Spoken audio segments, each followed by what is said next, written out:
ఇప్పుడు వాళ్ళకది నాటకమని తెలియలేదే. ప్రభువుకి సాయం చేశామన్న లాభం కొట్టేయలేకపోయామే అని వాపోయారు కొంతమంది. అప్పటి అతని పరిస్థితికి బాధపడకుండా మరికొంతమంది అమ్మయ్య! వాళ్ళు భయపడినట్టుగా అతని దాతృత్వం అనే ఫౌంటైన్ ఎండిపోలేదు. ఇంకా తాజాగా ఎగిసిపడుతూనే ఉంది అని విని మురిసిపోయారు. వాళ్ళు పరుగులు పెట్టుకుంటూ వచ్చారు గోల పెడుతూ, అరుస్తూ.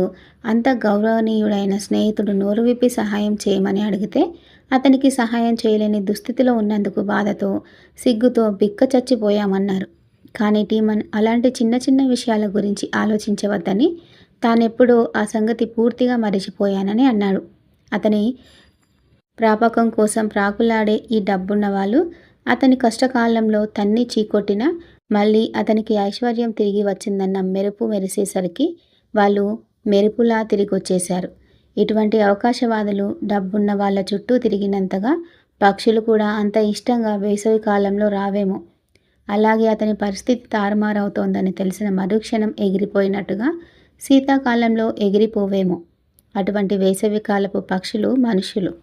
సరే, ఇప్పుడు వీణుల విందుగా సంగీతం వినిపిస్తుండగా పొగలు చిమ్ముతున్న గిన్నెలు సిద్ధం చేయబడ్డాయి విందు భోజనానికి. చితికిపోయిన టీమన్కి ఇంత ఖరీదైన విందు భోజనం ఏర్పాటు చేసేందుకు డబ్బు ఎక్కడి నుండి వచ్చిందని ఆశ్చర్యపోయారు. కొంతమంది తమ కళ్ళని తామే నమ్మలేక ఇది కళ నిజమా అని ఆశ్చర్యపోయారు. సూచన అందగానే గిన్నెల మీద మూతలు తీయబడ్డాయి. టీమన్లో మార్పు కనబడింది. అంతకుముందు ఎన్నోసార్లు అతను ధారాళంగా ఇచ్చిన విందుల్లో కనబడే నోరూరించే రకరకాల పదార్థాలు లేవు.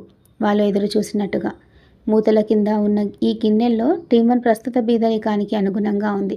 వాటిలో పొగ, గోరువెచ్చని నీరు తప్ప ఏం లేవు. నోటి మాటతో స్నేహం చేసే వాళ్ళ నోళ్ళు మూయించేటట్టుగా ఉంది అది. వాళ్ళ స్వభావం పొగగా ఆవిరయ్యేది.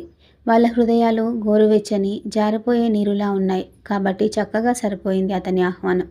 ఆశ్చర్యపోయిన అతిథులతో అన్నాడు, తెరవండి కుక్కల్లారా. వాళ్ళ ఐశ్వర్యం నుంచే కోలుకునే లోపే అది చాలదన్నట్టు వాళ్ళ మొహాల మీద ఆ నీళ్లు చల్లి గిన్నెలు, గరిటెలు వాళ్ళ మీద విసిరేశాడు.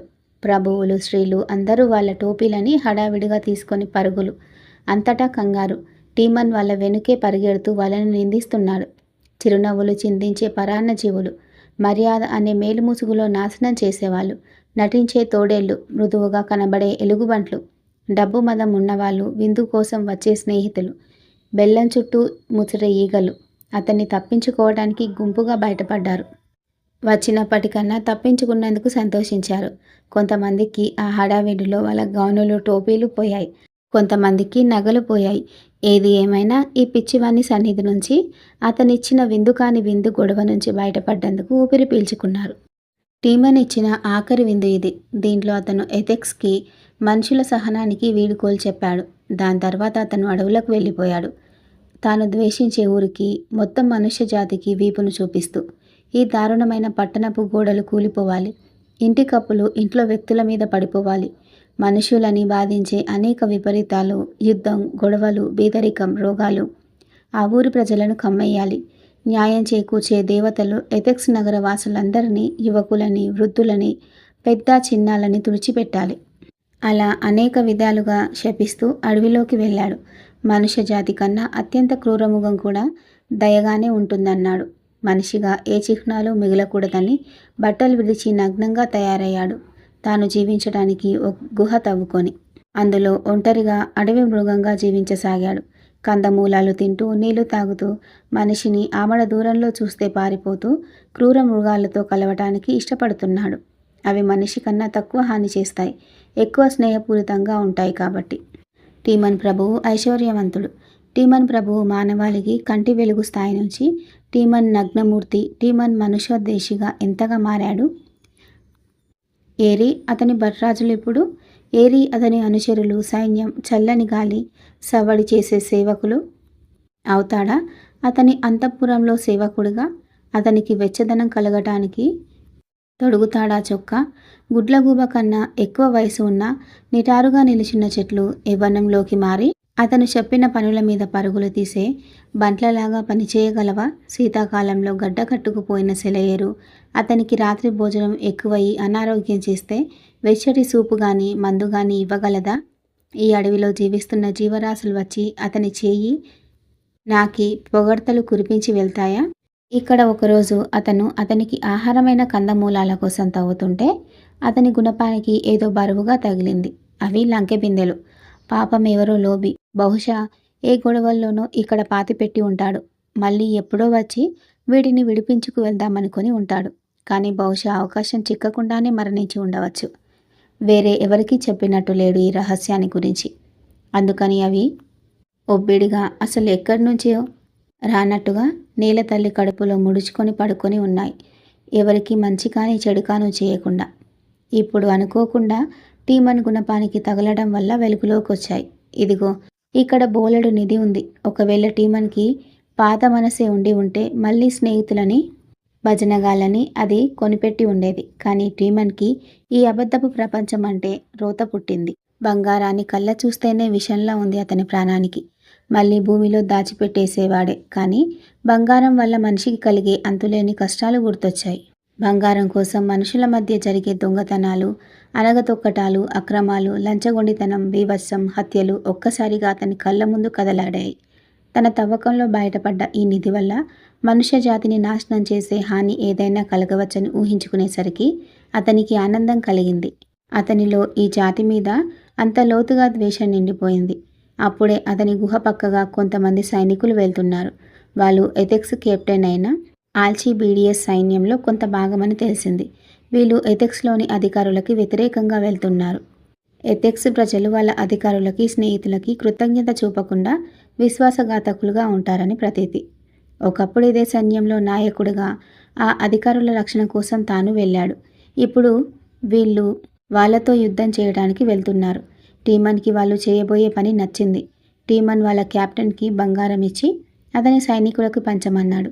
దానికి ప్రతిఫలంగా అతను కోరింది ఒకటే, విజయం చవిచూస్తున్న అతని సైన్యం ఎథెక్స్ మహానగరాన్ని నేలమట్టం చేయాలి. అందులో ప్రజల్ని కాల్చి పొడిచి చంపాలి. తెల్లగడ్డ ఉందని వృద్ధులని వదలకూడదు. ఎందుకంటే వాళ్ళు వడ్డీ వ్యాపారస్తులు. అలాగే చిన్నపిల్లలని, అమాయకంగా ఉన్నట్టున్న వాళ్ళ చిరునవ్వులు చూసి వాళ్ళని వదలకూడదు. ఎందుకంటే వాళ్ళు బ్రతికి పెద్దవాళ్ళైతే మోసగాళ్ళుగా తయారవుతారు. అందుకని అతనిలో ఏమాత్రం జాలి రేగకుండా అతని కళ్ళని, చెవులని గట్టిగా మూసేసుకోవాలి. కన్నె పిల్లలు, చంటి పాపాయిలు, తల్లుల ఆక్రందనలు కానీ, ఆక్రోశాలు కానీ నగరాన్నంతా శ్మశాన వాటిక చేయకుండా ఆపకూడదు. వాళ్ళని కూడా అతని విజయంలో భాగంగా చంపేయాలి. అతను గెలిచాక దేవుళ్ళు అతన్ని కూడా విజయుడని కూడా చంపాలన్నాడు. అంత తీవ్రంగా టీమన్ ఎథెక్స్ ప్రజలని, సర్వ మానవాళిని ద్వేషించాడు. అతనిలా ఒంటరి జీవితం మనిషి కన్నా జంతువుగా ఎక్కువగా గడుపుతుంటే ఒకరోజు అతని గుహ ముందు చక్కగా ఉన్న ఒక మనిషి ఆకారాన్ని చూసి ఆశ్చర్యపోయాడు. అది ఫ్లావియస్. నిజాయితీపరుడైన అతని ముఖ్య సేవకుడు. అతని యజమాని మీద అతనికున్న ప్రేమ, గాఢమైన అభిమానం అతనికున్న దారుణమైన స్థావరాన్ని వెతుక్కుంటూ వచ్చి అతనికి సేవ చేయడానికి సిద్ధపడేటట్టు చేసింది. కానీ తన యజమానిని అటువంటి దారుణమైన పరిస్థితుల్లో చూడగానే ఆ పనివాడి గుండె చెరువైంది. ఎలాంటి ఉన్నతమైన వ్యక్తి అతను! ఇప్పుడు ఇలా పసి పాపాయిలా నగ్నంగా క్రూర మృగాల్లో ఒక క్రూర మృగంలా జీవిస్తూ తన శిథిలమైన బ్రతుకుకు, తన నాశనానికి ప్రతిరూపంగా నిలిచాడిప్పుడు. అతను స్థాణువులా నిలిచిపోయాడు. అయోమయంగా. చివరికి కష్టపడితే నోరు పెగిలింది. కానీ కన్నీళ్లతో కలిసి మాటలు గద్గదికంగా రావటంతో టీమన్కి అతనెవరో, ఎందుకొచ్చాడో అర్థం కావటానికి కొంత సమయం పట్టింది. ఈ దుస్థితిలో తాను ఉండగా అతనికి సేవ చేయడానికి వచ్చాడట. కానీ అతను కూడా మనిషి రూపం, ఆకారంలోనే ఉన్నాడు కదా. అందుకని అతన్ని మోసగాడు, అతని కన్నీళ్లు ముసలి కన్నీళ్లుగాను అవమానించాడు. కానీ మంచివాడైన ఆ పనివాడు అనేక సాక్ష్యాల ద్వారా తన విశ్వాసం నమ్మదగిందేనని నిరూపించాడు. ఒకప్పటి తన ప్రియమైన యజమాని మీద అతనికున్న ప్రేమ, సేవ, తత్పరతే అతన్ని ఇక్కడికి తీసుకువచ్చిందని స్పష్టం చేశాడు. చివరికి టీమన్ ప్రపంచంలో ఒక నిజాయితీపరుడని ఒప్పుకోక తప్పలేదు. కానీ అతను మనిషి ఆకారం రూపంలో ఉన్నాడు కాబట్టి మనిషి రూపంలో ఉన్న అతని మోహాన్ని ద్వేషించకుండా చూడలేడు. తను అతని నోటి నుంచి వెలువడిన మాటల్ని తిట్టుకోకుండా వినలేడు. అందువల్ల ఈ ఏకైక నిజాయితీపరుడు అక్కడి నుంచి బలవంతంగా వెళ్లాల్సి వచ్చింది. కారణం అతను కూడా మనిషే. మనిషికి సహజంగా లేని మంచితనం, జాలి ఉన్నాయి. కానీ ఏం లాభం? అతను తాను ద్వేషించే మానవ ఆకారంలో, మానవ రూపంలో ఉన్నాడు. కానీ ఈ మామూలు పనివాడి కన్నా పెద్ద పెద్ద వాళ్ళే అనాగరికులుగా టీమన్ గడుపుతున్న ఒంటరి ప్రశాంత జీవనాన్ని ఆటంకపరచడానికి వచ్చేటట్టున్నారు. ఎథెక్స్లోని విశ్వాసఘాతకులైన ఐశ్వర్యవంతులు మంచివాడైన టీమన్కి తాము చేసిన అన్యాయానికి పశ్చాత్తాపడే రోజు వచ్చింది. ఆల్చిబిడియస్ పిచ్చి పట్టిన క్రూర మృగంలా వాళ్ళ పట్టణంలో స్వైర విహారం చేస్తున్నాడు. ఎథెక్స్ని తన ప్రతాపంతో నేలమట్టం చేస్తానని బెదిరిస్తున్నాడు. మర్చిపోయిన వాళ్ళ మనసుల్లోకి కొత్తగా టీమన్ ప్రభువు అంతకుముందు చూపిన ధైర్య సాహసాలు గుర్తొచ్చాయి. గతంలో టీమన్ వాళ్ళ సైన్యానికి నాయకుడు, యోధుడు, ఆరితేరిన సైనికుడు. ఇలా దురాక్రమణ చేస్తూ తనని హడలగొట్టిస్తున్న సైన్యాన్ని ధైర్యంగా ఎదుర్కోగలిగేది, రెచ్చిపోతున్న ఆల్చిబిడియస్ని తోక ముడిచి వెనక్కి పంపగలిగేది అతనొక్కడే. కొంతమంది అధికారులని ఎన్నుకున్నారు ఈ అత్యవసర పరిస్థితిలో టీమన్ని కలవటానికి. వాళ్ళ కష్టకాలంలో అతని దగ్గరికి పరిగెత్తుకొచ్చారు. అతని కష్టకాలంలో అతనిని గాలికి వదిలేశారు. తాము సహాయం చేయని వ్యక్తి వాళ్ళకి కృతజ్ఞత చూపించాలని, వాళ్ళు అమర్యాదగా నిర్దయగా ప్రవర్తించినా కూడా అతను మర్యాద చూపించాలని ఆశించి వచ్చారు. ఇప్పుడు అతన్ని మనస్ఫూర్తిగా బ్రతిమాలారు, కళ్ళనీళ్లు పెట్టుకున్నారు. వాళ్ళ కృతజ్ఞత భరించలేక అతను వదిలేసొచ్చిన ఊరిని కాపాడమన్నారు. దానికోసం ఐశ్వర్యం, హోదా, అధికారం, గతంలో చేసిన హానికి పరిహారం, గౌరవ పురస్కారాలు, ప్రజాదరణ ఏది కావాలంటే అది ఇస్తామన్నారు. వాళ్ళ మనుషులని, వాళ్ళ జీవితాలని, వాళ్ళ అదృష్టాలని అతని పాదాల చెంత పెడతామన్నారు. కేవలం అతను వెనక్కి వచ్చి వాళ్ళని రక్షిస్తే చాలు. కానీ టీమన్ నగ్నమూర్తి, టీమన్ మనుష్య ద్వేషి. పూర్వ టీమన్ ప్రభువు కాదు. మూర్తీభవించిన దాతృత్వం, ధైర్య సాహసాలకి ప్రతీక. యుద్ధంలో యోధుడు, శాంతిలో ఆయుధంగా నిలిచిన రోజులు పోయాయి. ఆల్చిబిడియస్ తన ఊరి ప్రజలను చంపితే చంపుగాక, అతనికేమిటి? అతను ఎథెక్స్లోని అందమైన వాళ్ళని ఏరేసి ఆ దేశపు వృద్ధులని, బాలలని చంపితే టీమన్ కన్నా సంతోషపడే వాళ్ళు ఎవరూ లేదు. అదే చెప్పాడు వాళ్ళతో. ఆ యుద్ధంలో కత్తికిచ్చినంత విలువ ఎథెక్స్లో ఎంత గౌరవనీయుని పీక తెగుతున్నా సరే ఇవ్వనన్నాడు. కంటనీరు పెట్టుకొని నిరాశపడుతున్న అధికారులకి అతనిచ్చిన జవాబిది. కానీ వాళ్ళు వీడిపోతుంటే తన ఊరి ప్రజలకు ఒక మాట చెప్పమన్నాడు. వాళ్ళ బాధలు తొలగాలంటే, రెచ్చిపోతున్న ఆల్చిబిడియస్ కోపాగ్నికి దహించుకుపోకుండా ఉండాలంటే తన దగ్గర ఇంకా ఒక మార్గం ఉంది. అది చెప్తాడు. అతనికి తన ఊరి ప్రజలంటే అభిమానం చావలేదు. అందుకని తను మరణించే ముందు వాళ్ళకి ఒక మంచి పని చేయాలని ఉంది. ఈ మాటలు అధికారుల్లో అణిగారిపోతున్న ఆశని తట్టిలేపాయి. అతనిలో తన పట్టణం మీద ప్రేమ మళ్ళీ చిగురిస్తోందని ఆశపడ్డారు. ఇప్పుడు టీమన్ తన గుహ దగ్గర ఒక చెట్టు పెరుగుతుందని, దాన్ని త్వరగానే నరికేస్తానని చెప్పాడు.